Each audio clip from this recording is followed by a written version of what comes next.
नाज़रीन आदाब, न्यूज़ 1 में आप सभी का इस्तकबाल है। तेलंगाना के वज़ीर आला रेवंत रेड्डी ने बीजेपी एमपी नवनीत राणा के 15 सेकंड के तबसरे पर रद्द-ए-अमल ज़ाहिर करते हुए उनकी मुअत्तली का मुतालबा किया। इन्होंने कहा कि मोदी और अमित शाह वजाहत करें, क्या वो इस बयान को मंजूर करते हैं। रेवंत रेड्डी ने इलेक्शन कमीशन से उनके खिलाफ फौजदारी मुकदमा दर्ज करने का मुतालबा किया। इन्होंने मज़ीद कहा कि भक्ति दिल में होनी चाहिए, ना कि बाहर उसका दिखावा करते हुए अवाम को बेवकूफ़ बनाना चाहिए। इन्होंने तमाम हिंदू और मुसलमानों से एक होने और इस तरह के फ़िरका परस्त जमात को नाकाम बनाने की अपील की। आइए जानते हैं इस खुसूस में मज़ीद तफसीलात।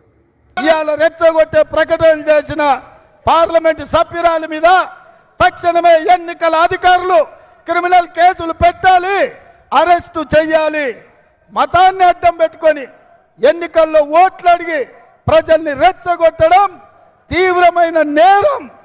ఇవాళ ఈ హైదరాబాద్ ఈ తెలంగాణ గడ్డ మీదనే అమిత్ షా గారు ఉన్నారు, రేపు నరేంద్ర మోడీ గారు రాబోతున్నారు.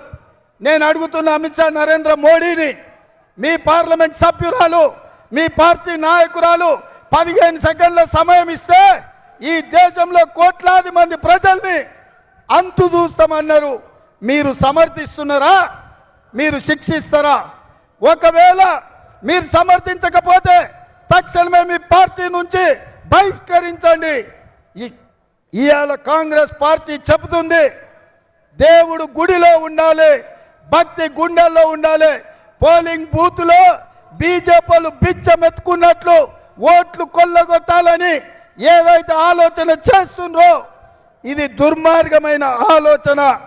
అందుకే మిత్రులారా, బీజేపీని తిప్పి కొట్టాలి, బీజేపీని ఎన్నికల్లో ఓడించాలి.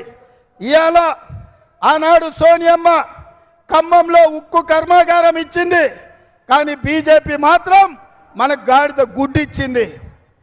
వరంగల్లో రైల్వే కోచ్ ఫ్యాక్టరీ సోనియమ్మ మనకిస్తే నరేంద్ర మోడీ గాడిద గుడ్డిచ్చిండు మనకు. ఇవాళ ఐటీఐఆర్ కారిడార్ సోనియమ్మ మనకిస్తే నరేంద్ర మోడీ గాడిద గుడ్డిచ్చిండు. అందుకే మిత్రులారా, ఇవాళ మిమ్మల్ని అడగదలుచుకున్నా, మీరు నాతో పాటు నేను బీజేపీ ఏమిచ్చిందంటే గాడిద గుడ్డిచ్చిందని మీరు అనాలి.